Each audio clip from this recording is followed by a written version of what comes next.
to calculate the confidence interval, the way we will work is we will find the estimate of the population mean, which is our sample mean. So we will collect the sample, find the mean, and then we will call this our estimate for the mean, formally called the point estimate.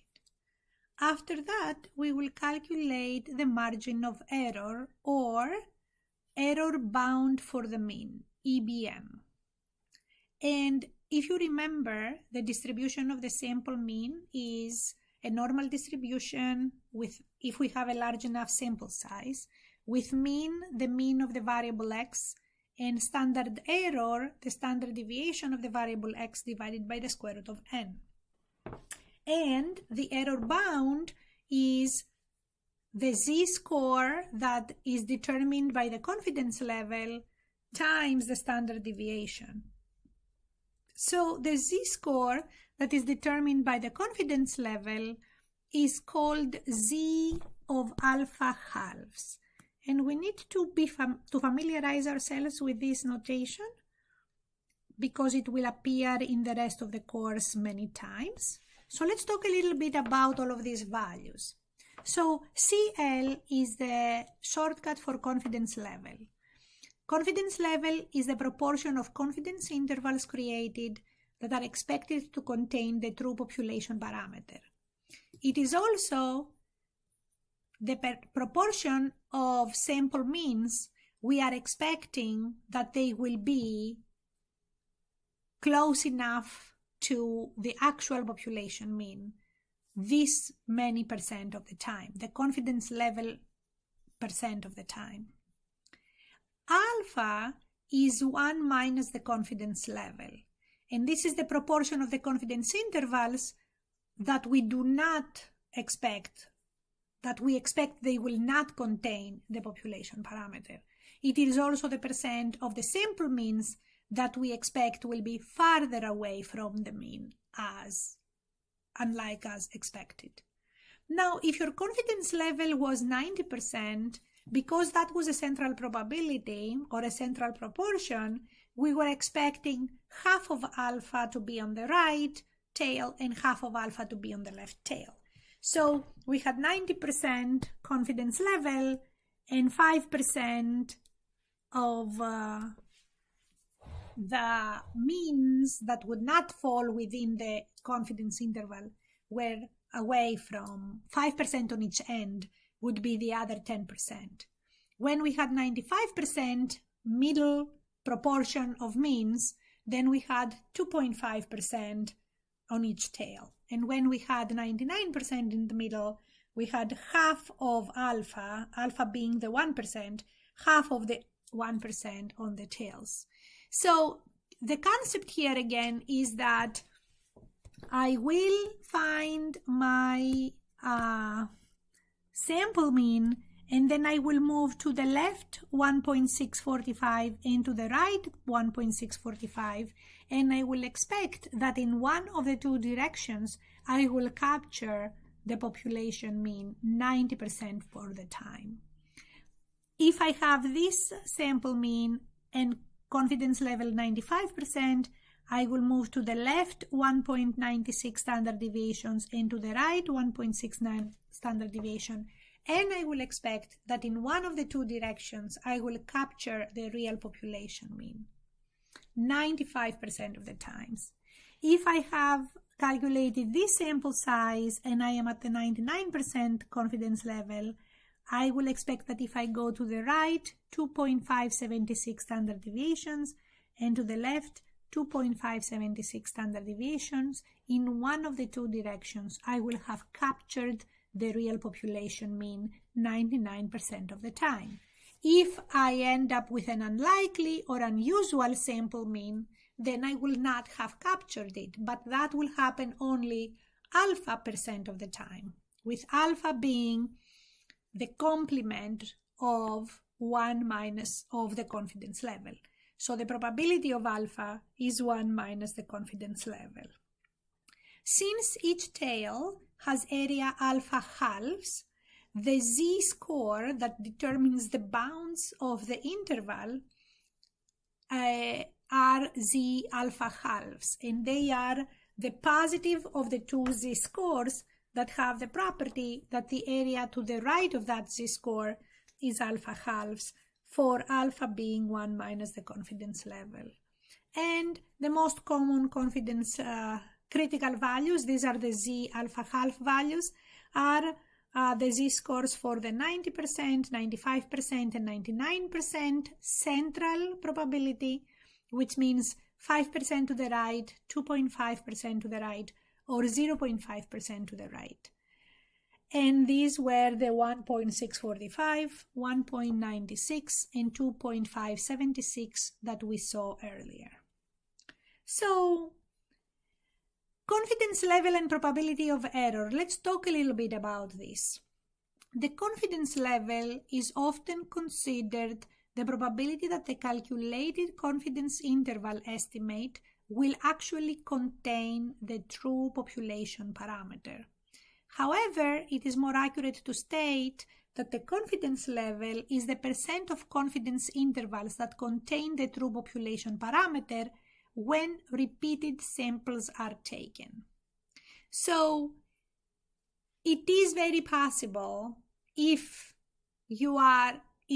very possible for your sample, to be one of the alpha percent of samples that will actually not capture the population mean. So in reality, what happens is that if you take a lot of samples of your particular size and you calculate those means, they will all be different, then this much percent of the time, your confidence percent of the time, you will actually have your sample mean be close enough to the population mean that your interval will spread and will capture the sample mean. So you don't know if your actual sample and your sample mean is a close enough mean or a very far away mean. You are just confident this much percent of the time that you will actually have captured the real mean. Most often, it is the choice of the person constructing the confidence interval to choose a confidence level of 90% or higher, because that person wants to be reasonably certain of their conclusions. There is another probability called alpha. Alpha is related to the confidence level, CL. So alpha is the probability that the interval does not contain the unknown population parameter. So you have done the best job you could to create a representative sample and calculate its mean. You are CL% confident that your interval, as you spread out away from your statistic, that the interval you create will capture that mean. But you are also alpha% certain that you may have missed the mean from your confidence interval. In general, the way we will create a confidence interval is we will use our point estimate, which is the mean of our sample, and we will go left and right as much as the error bound for the mean allows us. Remember, the error bound for the mean will be the z-score that determines your confidence level times the standard error. And your sample mean will actually be in the middle of your interval. And then you will go left and right, and you will be a certain level of confident that you have captured the real population parameter in that interval.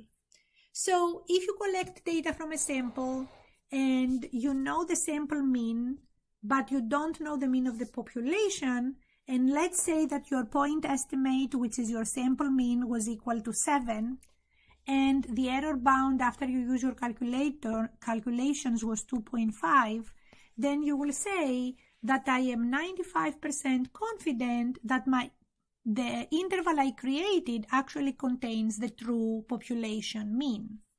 my confidence interval is my sample mean minus 2.5 up to my sample mean plus 2.5. You can see that either open or closed, it doesn't matter, in continuous variables being exactly equal to some value doesn't make a difference. So you could see that with parentheses, or you could see that with brackets. And 7 minus 2.5 is 4.5. And 7 plus 2.5 is 9.5.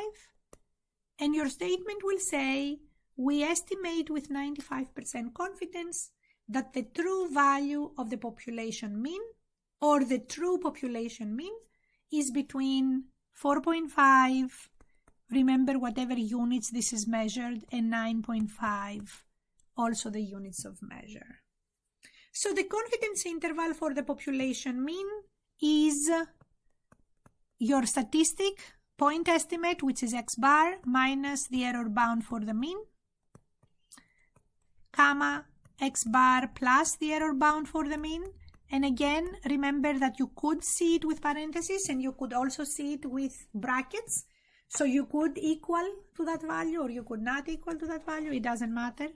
And the error bound for the mean was your z-score related to a tail of alpha half probability times the standard error, which was the sigma divided by the square root of n. That is because the distribution of the sample mean follows a normal distribution with a mean equal to the mean of the variable and a standard deviation equal to the standard deviation of the variable divided by the square root of n.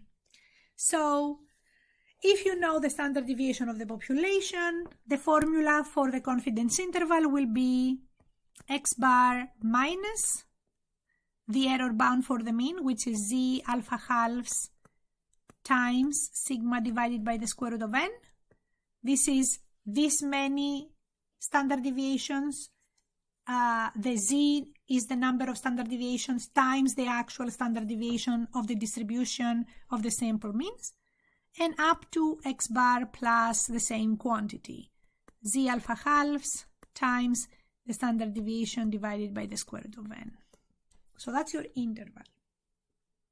So the steps for calculating and interpreting the confidence interval are below.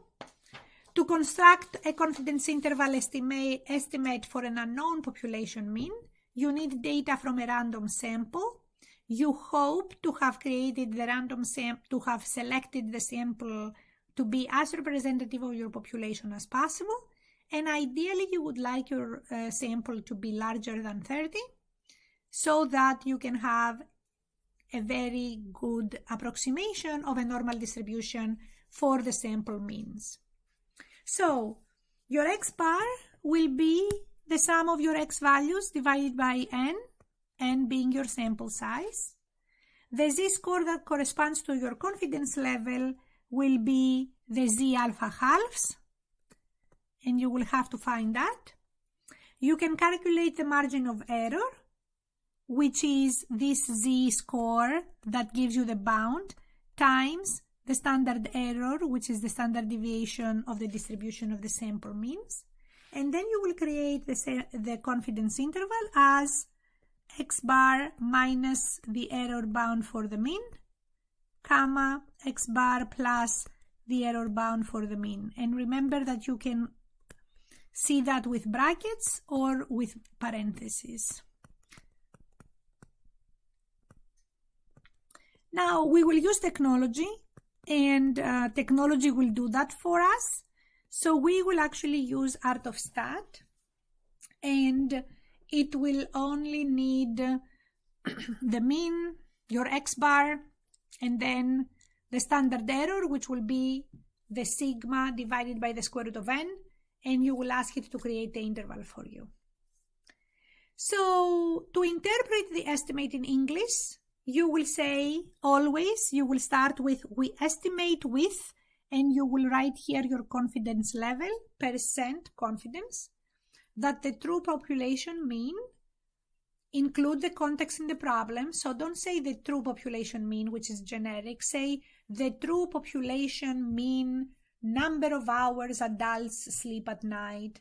The true population mean distance from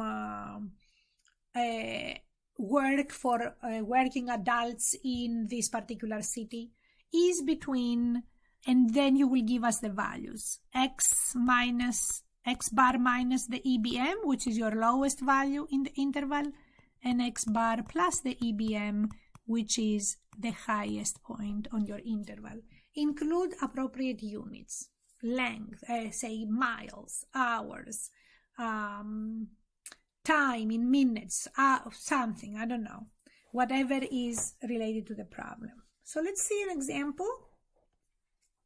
Suppose the scores on exams in statistics are normally distributed with an unknown population mean and a population standard deviation of 3 points. So we are trying to capture this mean. We don't know it, but we know that the standard deviation is 3 points, and these are exam scores, is the variable. A random sample of 36 scores is taken, so the n is equal to 36, and gives a sample mean score of 68. It has an X bar equal to 68 points. Find and interpret a 90% confidence interval for the true population mean of statistic exam scores. So our confidence level is 90%. So if I go in Art of Stat,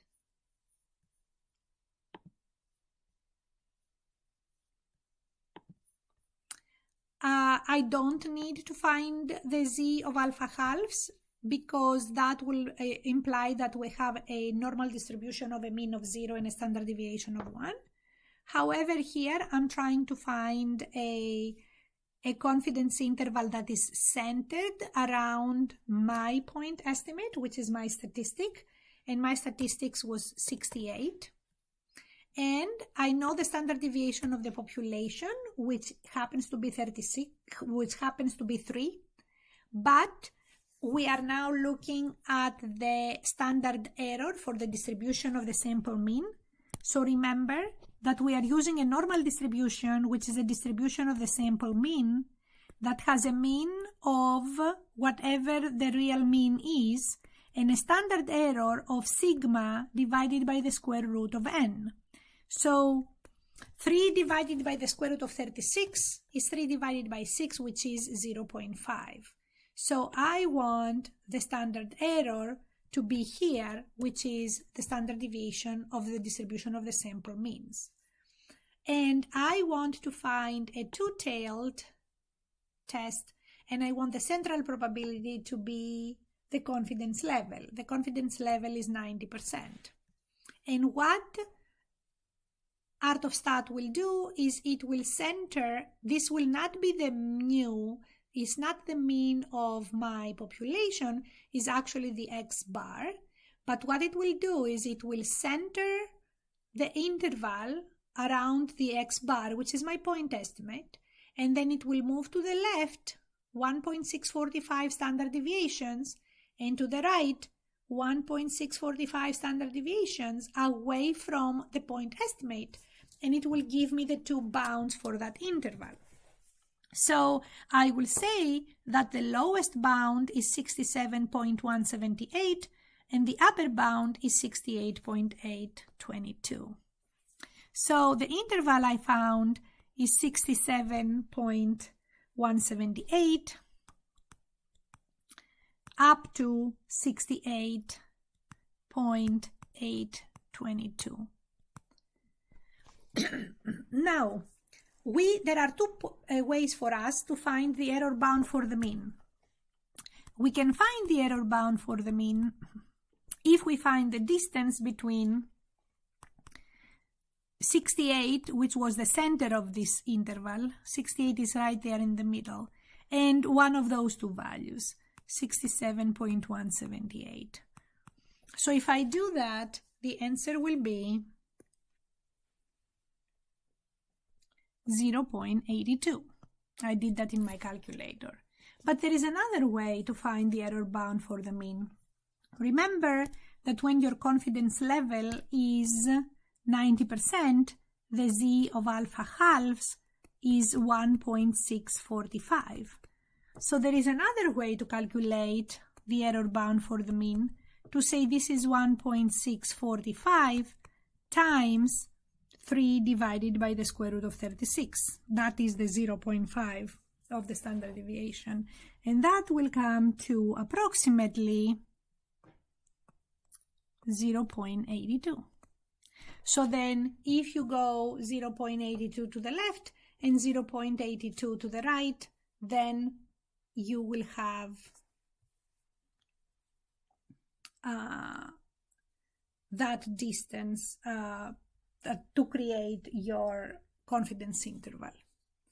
I think maybe I should have done a 82 too, to be more accurate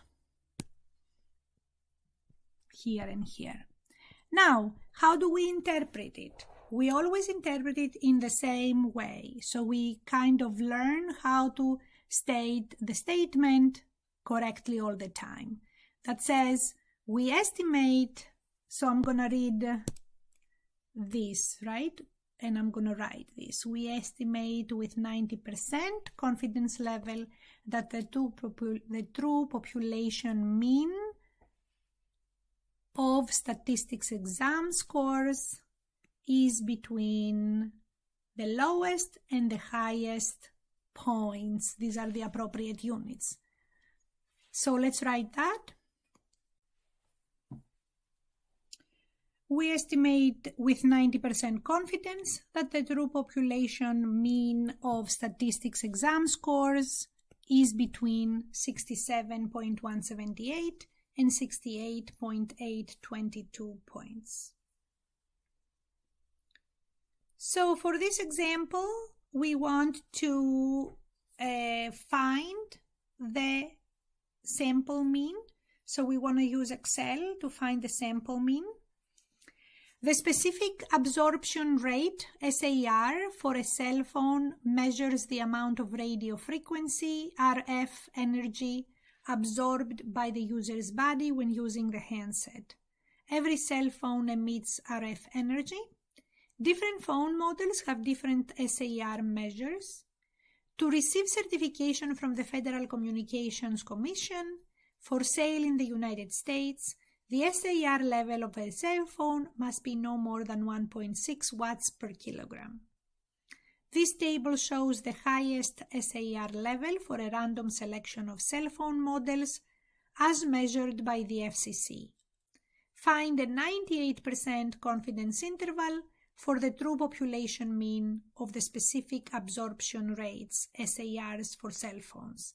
Assume that you know the population standard deviation, which is this 0.337, and then you want to put this data into your Excel or technology to find the average. So when we do this, we have an N of 30. They have given us the standard deviation to be 0.337. And when I used technology, I actually used Excel, I found the X bar to be 1.0237. Now, one other thing that is here is that we have a different confidence level than the ones that we saw. We have a confidence level of 98%. So let's write here our summary again so that we have it. We have an N equal to 30. We have a standard deviation of 0.337. We have an X bar that we calculated ourselves from the raw data, 1.0237. And we have a confidence level that is 98%. And we haven't seen that z-score. We don't need it if we use art of stat, but we may need it if they are asking us to do things manually. So first of all, let's try to find this z of alpha halves. So if you remember how to find that, we want to go to the standard normal distribution, which has a mean of 0 and a standard deviation of 1, ask for a two-tailed interval, and put the central probability equal to 98. And you see now that I have 1% on the right, 1% on the left, 98% in the middle, and the z-score is 2.326. And again, we are not going to need it if we use art of stat to do this. So from the n and the sigma, we can find the standard error. The standard error, which is the sigma of the x bar, is the sigma of the data divided by the square root of n, which is square root of 30. And when I do that, it comes out to be 0.0615. 275, and I have the x bar of 1.0237, and I'm going to ask art of stat to give me the interval that has a 98% central probability. So let's try to do that. My mean, again, 1.0237. My standard deviation was 615,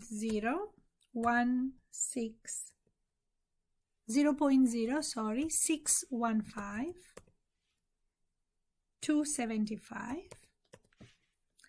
and I need a two-tailed percentile with a central probability of 98, and it will give me the lower bound and the upper bound. So the lower bound is 0.8806, and the upper bound is 1.1668.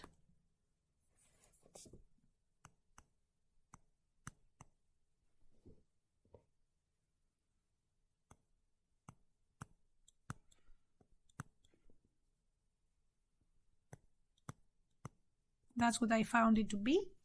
If they had asked me what is the error bound, remember that the center here is my mean, that was 1.0237, and I go left, error bound for the mean, and right, error bound for the mean.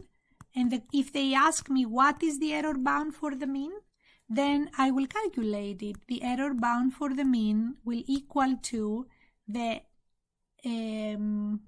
z alpha halves, so which is 2.326 times the standard error, which was 0.337 divided by the square root of 30.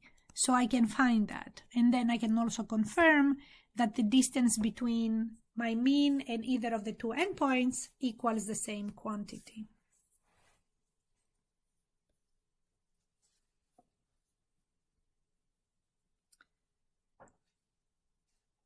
Let's try the next one. This table shows a different random sampling of 20 cell phone models. Use this data to now calculate a 93% confidence interval for the true mean SAR of cell phones. Use the same standard deviation. So we have this standard deviation, we have an n equal to 20, we have a new sample mean, and we want to use our technology to find it, and I used Excel. It came out to be 0.94005, and I have a confidence level of 93%. And again, from the standard deviation of 0.337 and the sample size of n, I'm going to find the standard error, which is the standard deviation of the sample mean, x bar. That will be 0.337 divided by the square root of 20. And that came out to be approximately 0.0753555. And what I'm going to do is, again, I can do things manually, or I'm going to use my technology. So I'm going to go here and I'm going to say I need a new confidence interval. This time my sample mean is 0.94005 and my standard deviation this time is 0.0753555 and I want the central probability to be 93%. And ArtofStat will say that your lower bound is 0.8035 and your upper bound is 1.0766. So the confidence interval for the SAR is from 0.8035 to 1.0766. Notice here that we have n equal to 20. So when n is equal to 20, we are having a wider interval. The previous interval that had n equal to 30 had a smaller standard error. So it went from 0.88 to 0.17. Now I'm going from 0.80 to 0.07. Also, it is centered on a different center. Remember, we have variability of data and variability of sampling. So actually the center of this one is no longer 1.0237. This center is 0.94005.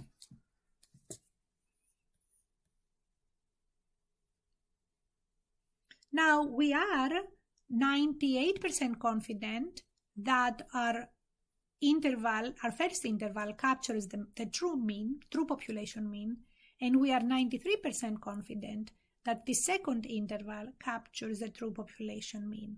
We are talking about the same population, so we are hoping that our intervals capture with enough confidence the true population mean SAR for cell phone models.